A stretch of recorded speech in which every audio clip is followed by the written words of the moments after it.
Vous êtes de plus en plus nombreux à nous suivre et à participer à l'évolution de la chaîne Afrique N24, et sincèrement nous tenions à vous en remercier. Nous lisons tous vos commentaires qui enrichissent le débat et vraiment nous vous demandons de nous soutenir, en aimant les vidéos pour une large diffusion, et pour continuer à avoir une ligne éditoriale indépendante, et vous proposer de nouvelles émissions toujours de plus en plus enrichissantes. Ne restons pas passifs, soyons actifs. Merci et à bientôt.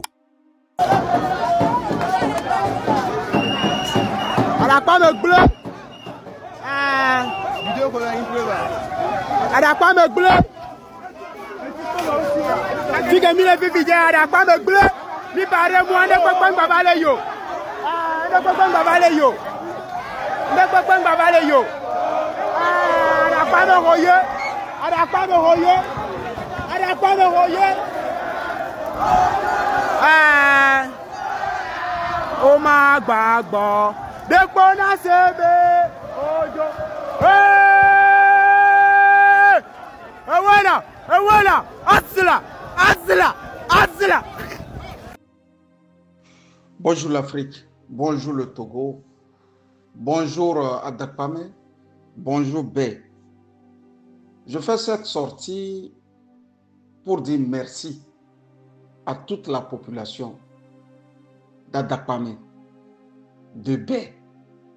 Je fais cette sortie pour dire merci à tous les influenceurs, à tous les TikTokers.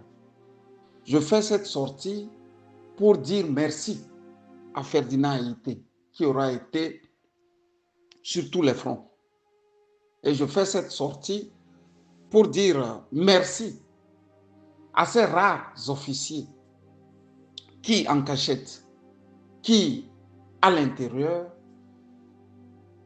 qui ont pris sur eux de galvaniser la population.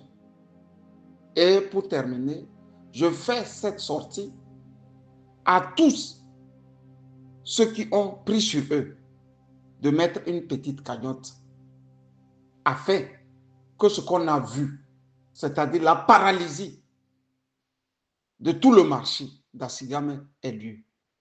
J'ai voulu ici rappeler aux uns et aux autres qu'aucune révolution ne peut se faire sans les moyens financiers. Quand Lénine quitte Genève pour affronter la bourgeoisie moscovite, il avait dans ses petits pantalons beaucoup d'argent des services secrets allemands. Je reprends. Il avait beaucoup d'argent des services secrets allemands. D'ailleurs, le train qui le conduisit jusqu'à Moscou avait été affrété malignement par les services secrets allemands. C'est ça la triste réalité. Aucune révolution ne peut se faire sans la contribution financière. Et pour terminer, j'ai voulu ici aussi dire merci à la marraine, dire merci à Marc Nda, dire merci à la légende, dire merci à Zagabombo, dire merci à tous ceux qui ont contribué à ce grand événement. De mémoire, on retiendra que c'est la seule fois qu'on a vu les Togolais paralysés, je dis paralysés, tout Lomé. J'ai voulu ici encore applaudir des deux mains les jeunes d'Adakpame, les jeunes de Bé. Et comme par hasard, on aurait sincèrement voulu que les jeunes d'Agoy, de Klikame, de Djidjolé, les jeunes de Zanguera, les jeunes de tous les quartiers se lèvent. Malheureusement, on a vu seulement les jeunes d'Adakpame et les jeunes de Bé faire le sale boulot pour tous les Togolais. Je reprends, faire le sale boulot pour les Togolais. Et pour paraphraser le chancelier allemand qui disait Israël macht für uns die Dreckarbeit. Israël fait pour nous le sale boulot. j'ai voulu ici dire à mon corps défendant que nous avons laissé Adakpame tout seul. Nous avons laissé Bé tout seul. Est-ce que le Togo se résume à Adakpame et à Bé? L'histoire racontera comment des jeunes intrépides du côté de Bé, du côté d'Adakpame, se sont levés pour défendre toute une nation. Togolais, Lomé seul compte plus de 1 200 000 habitants. Voilà que ces deux quartiers qui se sont levés. Qu'est-ce qui s'est passé? Qu'est-ce qui s'est passé? Ironie du sort, on a vu les miliciens, on a vu les militaires et on a vu aussi une population parfois qui ne se sent pas concernée de la misère qu'elle vit. La preuve est que nous avons vu des émigrants circuler comme si c'était normal. Dans un pays où la dictature a pris les formes d'une malédiction. Et pourtant, on aurait voulu que tous les Togolais soient devant pour mettre fin, pour clore à cette dictature immonde. Que nenni. Les amis, j'ai voulu ici partager avec vous les insuffisances remarquées. D'abord, il a fallu cette crise pour que beaucoup s'en rendent compte que Lomé n'est pas construit. Il a fallu cette crise pour que beaucoup s'en rendent compte que Lomé, c'est le paradis des baraques, le paradis des toits rouillés, le paradis des murs bizarres, même ceux qui sont dans les maisons étages et qui filmaient la barbarie des militaires, ne sont pas dans des étages où on peut apprécier la beauté de ces maisons. Soit les étages ne sont même pas badigeonnés, ou encore les étages semblent être quelques murs en béton qui peuvent s'écrouler un matin. On n'appelle pas ça une capitale. Comme le disait Erdogan lors de son voyage en Guinée-Conakry. L'homme déjà au ciel de la capitale guinéenne a compris que Conakry n'était pas comparable à un village, mais à une brousse, à une forêt. Descendu de son avion, il dira au professeur Alpha Condé, Monsieur le Président, votre capitale n'est pas une capitale. Comme pour dire que la malédiction est en train de s'éparpiller dans toute l'Afrique. Ce sont tant de gabégies, ce sont tant de vols, ce sont tant d'arnaques, ce sont tant de prédations, ce sont tant de tueries de masse, n'ont pas permis aux Nyassingé de construire, ne serait-ce que de construire les coins de Lomé qui apportent suffisamment de l'argent à tout le pays. Il faut rappeler qu'Adakpame et Bé sont des zones portuaires. Si les zones portuaires ressemblent à des bidonvilles, alors allez maintenant dans le tréfonds des quartiers de Lomé. C'est le premier constat. Une honte s'est emparée de tous les Togolais de la diaspora de remarquer que Lomé, c'est encore des baraques. Lomé, c'est encore des tôles rouillées rouges. Lomé, c'est encore des coins et recoins non asphaltés. Lomé, c'est encore des crevasses. C'est le premier constat. Le second constat est que fondamentalement, l'armée togolaise n'a pas évolué. L'armée togolaise n'a pas évolué. Et ça ne nous surprend pas, pour la simple raison que dans les dictatures, selon Bruno Mazuré, l'armée s'exerce sur le peuple. Voilà un pays dans lequel les terreaux sévissent dans le grand septentrion. Et voilà un pays dans lequel l'armée, qui doit être la colonne vertébrale du pays, se sent fière de tabasser ceux-là, normalement, qui doivent lui donner la force nécessaire pour affronter les terreaux. Fin de course, c'est une armée qui est comparable à du beurre. La preuve ici est que les petits terreaux, une fois qu'ils veulent s'amuser, se défouler, mettent l'armée togolaise sans dessus-dessous. Voilà le cliché d'une armée vieille de près de 60 ans. La population est devenue son repère sur lequel l'armée s'exerce. La brutalité de cette armée est devenue pratiquement un réflexe connu. J'ai voulu ici dire que le constat numéro 2 est que l'armée togolaise n'a pas évolué. Elle n'a pas grandi. C'est ici qu'il faut se poser cette question. Quand ils allaient au Darfour, quand ils allaient au Mali, quand ils allaient dans les régions de guerre, qu'est-ce qu'ils ont ramené comme expérience? Et à un officier de me dire, ils ont ramené seulement les perdièmes qu'ils percevaient. Ils ont ramené seulement les perdièmes qu'ils percevaient. Ils n'étaient pas au fait allés pour faire une guerre classique. C'est pour ça qu'ils se battaient pour aller au Darfour, se battaient pour aller à Kidal, ils se battaient pour aller dans toutes les régions du monde où il y a guerre. Voilà que depuis, l'armée togolaise n'est plus appelée dans ces régions du monde. L'armée est frustrée et le peuple est devenu l'ennemi. Dans aucun pays de ce monde, à moins de force majeure, on retrouve l'armée faire la protection de la population.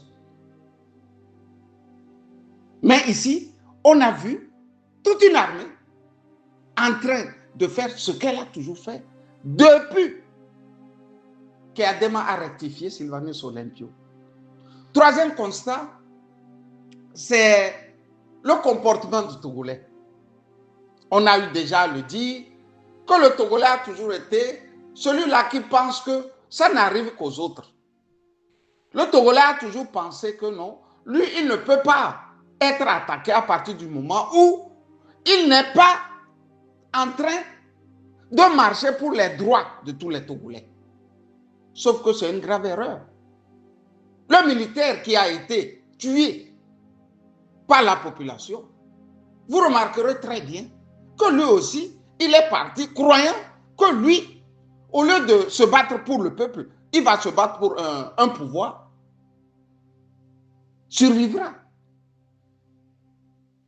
Ses petits amis n'ont pas pu le sauver. Fin de course, il est décédé, paix à son âme, condoléances à sa famille. Et, pour faire court, c'est qu'on n'a pas encore atteint un niveau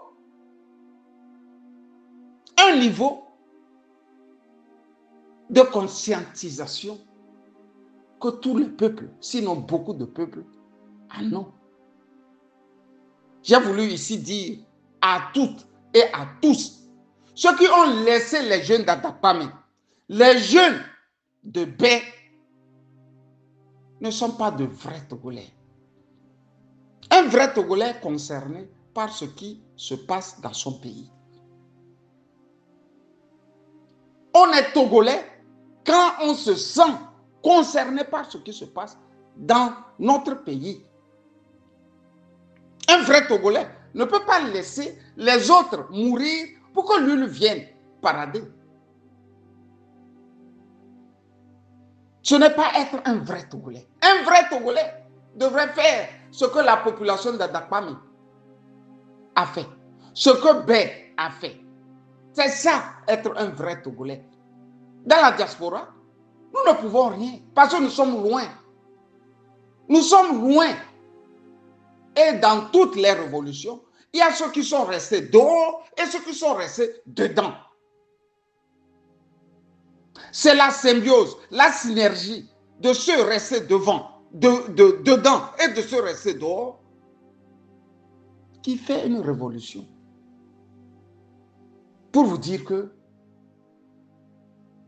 les trois constats nous amènent à dire que quand on n'a pas fini Donc, couper la tête du serpent, on ne s'arrête pas. J'ai écouté Ferdinand hier dire, il faut que nos vieilles soufflent, nos commerçantes soufflent, nos mamans soufflent, parce que Bé et Adapame ont pu paralyser pratiquement l'économie d'un pays. Sauf que ce que mon confrère n'a pas compris est qu'il est en face d'un dictateur. Un grand homme ne peut pas laisser son pays souffrir ne serait-ce qu'une heure de temps. Parce que le manque à gagner est grand, il est vaste. Et je vous ai dit, ce prince est un fainéant, il n'en a qu'une du Togo. Donc, c'est nous qui devrons être résilients, je dis résilients. La Corée du Nord a connu l'abîme, le désespoir, la faim, les maladies. Mais il n'y a pas une semaine. Ils étaient en train de célébrer, je dis de célébrer, l'un des plus grands parcs d'attractions que le pays compte, sinon l'Asie compte. Vous voyez? On ne pourra rien faire sans penser à la résilience. Les gens vont dire, mais les gens meurent. C'est le passage obligé, les amis.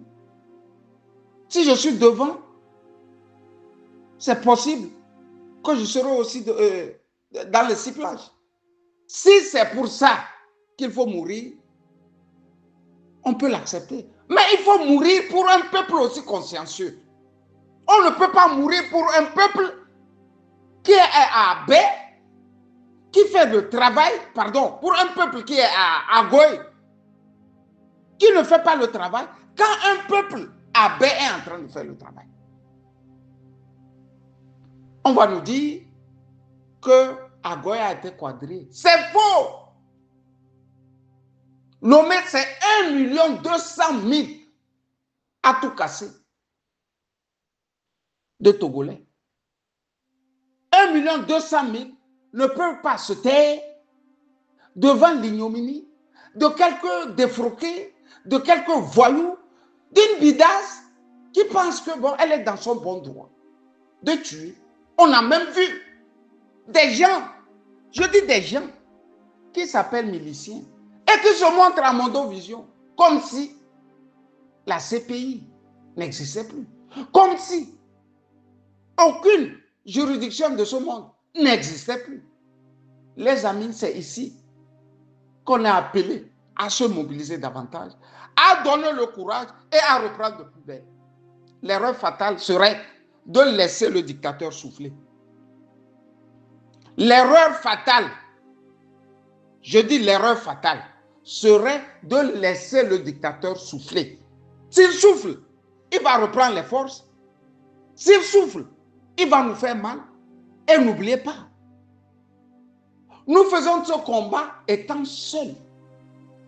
Ni la CEDEAO, ni l'Union africaine, encore moins l'Union européenne ne viendra. Ils ne viendront pas. Il faut se mettre dans la tête. Dans une Europe déjà déboussolée, avec des crises financières comme militaires, je ne vois pas pourquoi ils aimeraient un démocrate à la place d'un fainéant. Je dis d'un fainéant. Il aime comme ça. Pas seul lui seul, c'est Faure Gnassingbé, qui peut leur donner tout ce qu'il veut. C'est une question de géopolitique. Il faut que nous nous remettons en cause. Il faut que nous cherchions ce qui n'a pas marché. Si Faure n'est pas encore hors du Togo, ce qui veut dire qu'on n'a pas droit d'acclamer ce que nous avions fait. Tant qu'il n'est pas hors du Togo, aucun Togolais digne de ce nom ne doit se dire qu'on a fait un grand travail.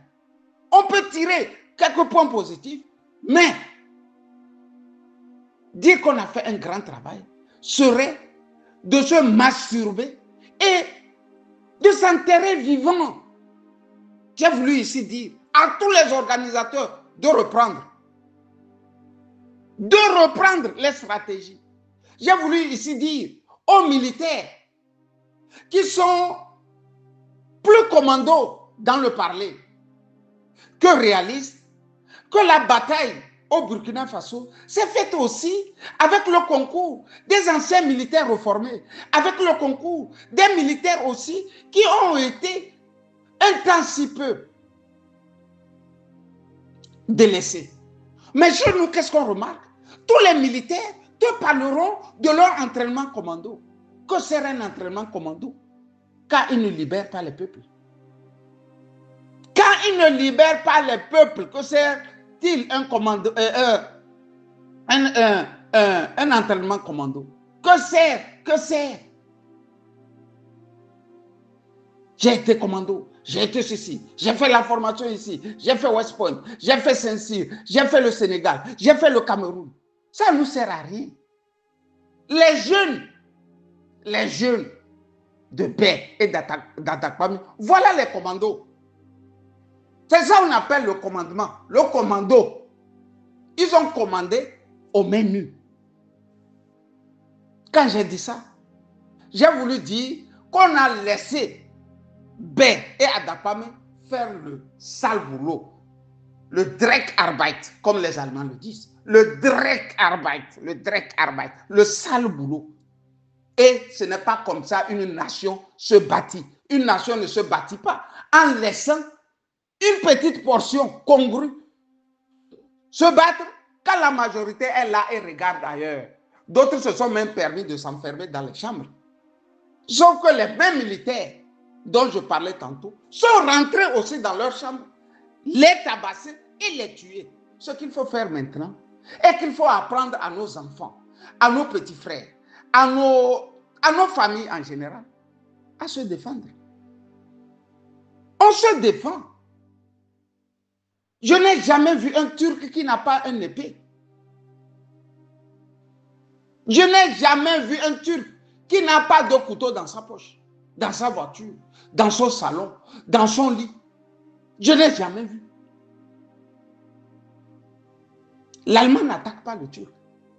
Il attaque le Noir. L'Allemand n'attaque pas le Turc. Il attaque le Noir. Parce qu'il sait que le Turc est armé partout. Il est vigilant. Armez-vous, chers Togolais. Soyez comme ça. Même après cette crise, en pleine démocratie, vous êtes aussi obligé de vous armer. Un homme ne marche pas comme vous aimez le faire. Bavarder et jouer le wari. On joue le wari quand on ne sait plus rien faire dans la vie. Le physique a pris un coup. On a beaucoup travaillé. Et on joue au wari. Maintenant, nous, on n'a plus droit au wari. Parce que tout est à refaire au Togo. Tout est à refaire au Togo. Tout est à refaire. J'ai pu, comme vous tous, visualiser Lomé. Et on a compris pourquoi rien ne fonctionne. Rien ne peut fonctionner dans un pays où les infrastructures routières se le disputent avec la jungle, avec le désordre, les baraques, les cabanes, les maisons mal construites et consorts. Voilà le Togo des Gnassingbé. Quand j'ai dit ça, j'ai voulu vous dire que la lutte commence désormais demain et prochainement, tous les organisateurs devraient se retrouver pour relancer encore, cette fois-ci, la bataille finale qui va chasser définitivement, je dis définitivement, Faure Gnassingbé du pouvoir. Camus Sali, bon week-end à toutes et à tous. Likez la vidéo si ce n'est pas déjà fait.